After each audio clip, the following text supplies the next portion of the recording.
Surviving Rikers Island, America's most violent prison, true crime documentary. The first moment you step onto Rikers Island, the Bridge of Pain lives up to its name. Handcuffed and escorted by officers, you cross the infamous bridge, staring at the looming jail complex where so many have entered and never returned the same, or at all. The air is thick with tension. Some detainees cry quietly. Others remain silent, bracing for the unknown. Even before entering the main facility, the atmosphere whispers a warning. Survival here is never guaranteed. Once inside, you're herded into intake units. Though these cells are meant to hold people for a single day, many detainees spend multiple days there.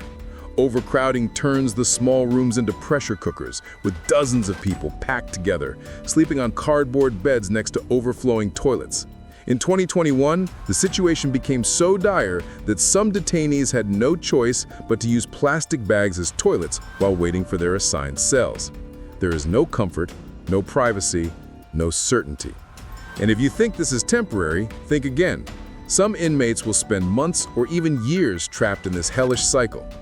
The cells themselves are no better. Each has a rock-hard bed, a cold iron toilet, and zero heat. Winters are unbearable, summer temperatures unrelenting. Recreation time is scarce, sometimes canceled at a moment's notice due to staff shortages, fights, or other emergencies. Meals are small and bland. Frozen foods like burritos or pizza pockets are standard, and the rare chicken day sparks battles among prisoners fighting over limited portions.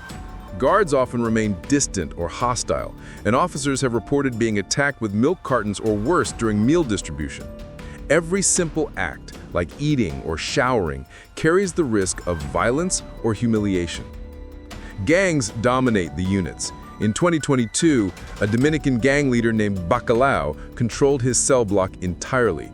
New arrivals faced immediate attacks unless he intervened.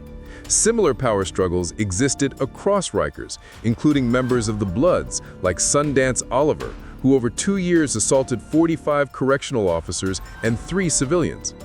Even laws meant to limit solitary confinement for violent inmates couldn't stop chaos.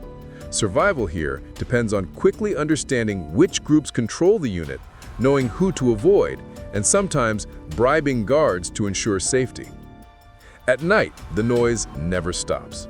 Screams, banging, and threats echo through the corridors, making sleep almost impossible. For many, exhaustion adds to the stress, magnifying paranoia and anxiety. But amid this chaos, Riker's dark history becomes painfully clear. Once farmland, the island became a city dump before the jail opened in 1932. Its early years were marked by overcrowding, hunger strikes, and riots. By the 1980s and 1990s, suicide rates among youth soared, and gangs ruled cell blocks while some guards rioted in protest. At its peak, Rikers held over 20,000 inmates, crammed into spaces designed for far fewer. Being inside a cell meant you were pressed against others constantly, unable to move freely, sleep properly, or maintain dignity. Rikers' failings aren't limited to inmates. Correction officers have a long history of misconduct, from smuggling drugs to committing sexual abuse against incarcerated women. Many encouraged fights between prisoners or turned a blind eye to violence. Crowded conditions, under-trained staff, and dilapidated facilities created a breeding ground for brutality. Inmates with mental health issues often received no care, reinforcing cycles of abuse and neglect. Those released were frequently unprepared for the outside world, only to end up back inside, repeating the same trauma. Some stories shock even the most hardened observers. Khalif Browder, arrested at just 16 for allegedly stealing a backpack, spent over 1,100 days in Rikers. The majority of his time was in solitary confinement. Even while maintaining his innocence, he endured beatings from both guards and fellow inmates. The psychological toll was immense. Released at 19, he struggled to reclaim his life, only to tragically take his own life in 2015. Layleen Polanco's story was similarly harrowing. Arrested at 27, she was placed in solitary despite severe epilepsy and psychiatric issues. A 47-minute gap in officer checks resulted in her death from a seizure, and video footage later showed officers laughing nearby. The city eventually paid her family $5.9 million, but no compensation could erase the negligence and trauma. Rikers is a machine designed to break people. In January and November 2013, 129 inmates required urgent medical attention that the jail could not provide. Most were mentally ill, and many suffered fractures or wounds from officer abuse. The cycle of violence, neglect, and overcrowding was relentless. Suicide attempts, assaults, and mental breakdowns were common. There were no easy solutions, only stark realities. You could survive, or you could become another number lost in Riker's grim statistics. Even the most seemingly minor moments, meals, showers, or casual interactions, could turn deadly. One wrong look, one slight disrespect could trigger a fight or assault. Officers sometimes used extreme force to maintain control, punishing prisoners who were already vulnerable. In a jail where violence, corruption, and neglect intermingle, every hour is a test of instinct, courage, and luck. And yet, while inmates fight to survive day by day, the world outside often remains unaware of the ongoing horror inside Rikers. But even when the day ends and prisoners are locked in their cells, the nightmare doesn't stop. Nighttime is punctuated by screams, banging doors, and threats that echo through the facility. Sleep is rare. Paranoia is constant. The dark, haunted past of Rikers seems to breathe through the walls, a reminder that here, safety is a fragile illusion. Inmates like Jerome Murdoch, a former Marine suffering from bipolar disorder and schizophrenia, died alone in his cell, neglected as temperatures soared and cries went unheard. In another case, a man with schizophrenia swallowed toxic detergent and died despite hours of cries for help. The question lingers. How do you survive a place where the rules meant to protect you are often ignored, where gangs rule, officers abuse power, and medical neglect can be fatal? Every story, every incident is a warning. Rikers Island isn't just a jail, it's a crucible. And as night falls over the bridge of pain, one chilling thought remains. Will anyone make it through alive? Or will the island claim yet another life? It started with a single scream, piercing through the clanging metal doors of the unit. At first, guards ignored it, assuming it was another inmate trying to provoke trouble. But the sound grew louder, more desperate, echoing down the narrow corridors. When officers finally entered, they found a young man beaten nearly unconscious, lying on the floor while other inmates circled, taunting him.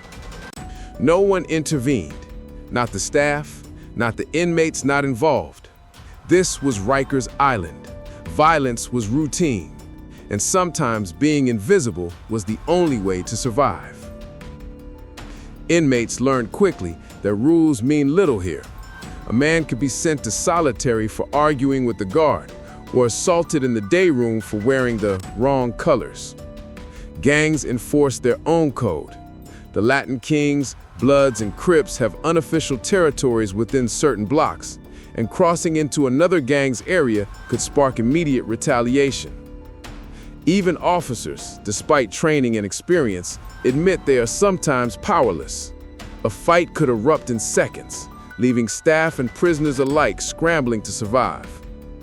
Solitary confinement, known as punitive segregation, is a world of its own horrors. Some cells are so small that the prisoner can barely stretch, with minimal light and no contact with other humans.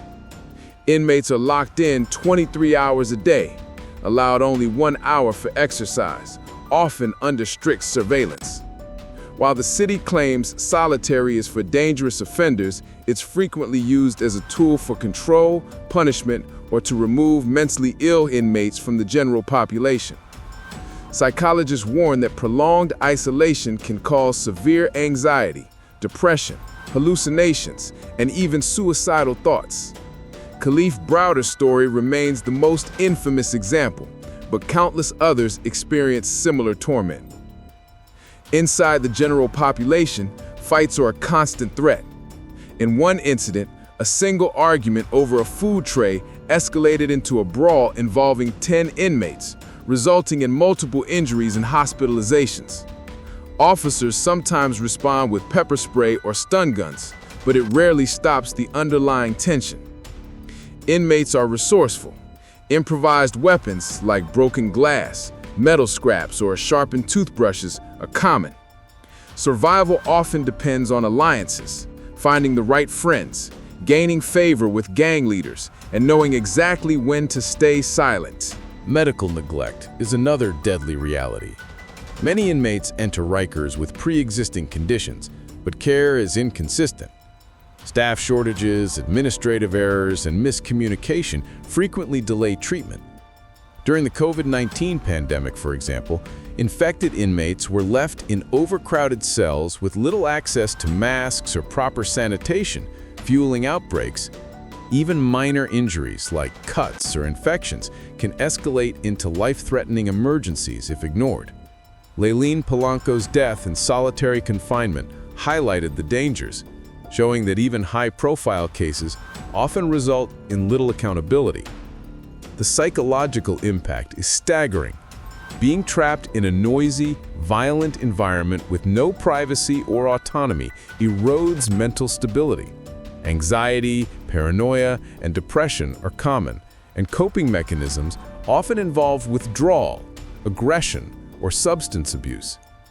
Inmates sometimes form rigid routines, like exercising, reading, or meditating to preserve a sense of control, but the environment constantly disrupts them. Staff shortages or lockdowns can cancel these routines, further destabilizing mental health. In some cases, prisoners develop what psychologists call institutionalization, where surviving outside becomes almost impossible after release. Riker's brutality doesn't only target men. Female inmates face harassment, sexual assault, and neglect. In some cases, officers have been accused of exploiting their authority to manipulate or abuse incarcerated women. These cases rarely make headlines, leaving many women trapped in cycles of fear and trauma. Programs meant to help, like counseling, education, or vocational training, exist but are inconsistent and often inaccessible to those who need them most. Survival depends on blending in, staying invisible, and knowing which officers can be trusted. A day in the mess hall can be a gamble. Fights erupt over seating, food portions, or minor slights. Inmates have described being jumped simply for looking at the wrong person. Guards often maintain control through intimidation, using threats or force rather than guidance. In one report, officers observed a group of teenagers attacking another teen over a stolen candy bar. Yet no one intervened until injuries became severe. By the time help arrived, tensions had escalated, leaving all parties shaken and angry. Meals are never just meals. They are power struggles, and every interaction carries risk. Some inmates attempt to protect themselves by forming small alliances. These groups operate almost like families, sharing information, dividing resources, and watching each other's backs. But alliances are fragile. Betrayal can occur at any moment, often triggered by something as simple as jealousy, a rumor, or a stolen item. Trust is rare, and every day is a negotiation between survival, loyalty, and self-preservation. New inmates quickly learn that showing weakness can be fatal, while arrogance often brings swift retaliation. Despite these horrors, moments of humanity exist. Inmates sometimes share food, help each other with letters or court paperwork, or protect one another during fights. These fleeting moments provide brief respite from constant fear. But even these acts are overshadowed by the overwhelming reality. Rikers Island is a pressure cooker, designed not to rehabilitate, but to control, punish, and survive. Every day brings a new challenge, new fights, new injuries, new betrayals. As the night falls, guards conduct rounds, inmates shout into the dark, and the city outside moves on, unaware. A fight might break out in one unit, a medical emergency in another, and a suicide attempt somewhere else. The chaos is relentless. For those inside, every hour could be the last without warning. Some will make it through another night, others won't. And when morning comes, the process repeats. A never-ending cycle of violence, fear, and survival. Rikers Island is more than a jail. It's a crucible of human suffering. It strips away dignity, tests morality and exposes the rawest instincts.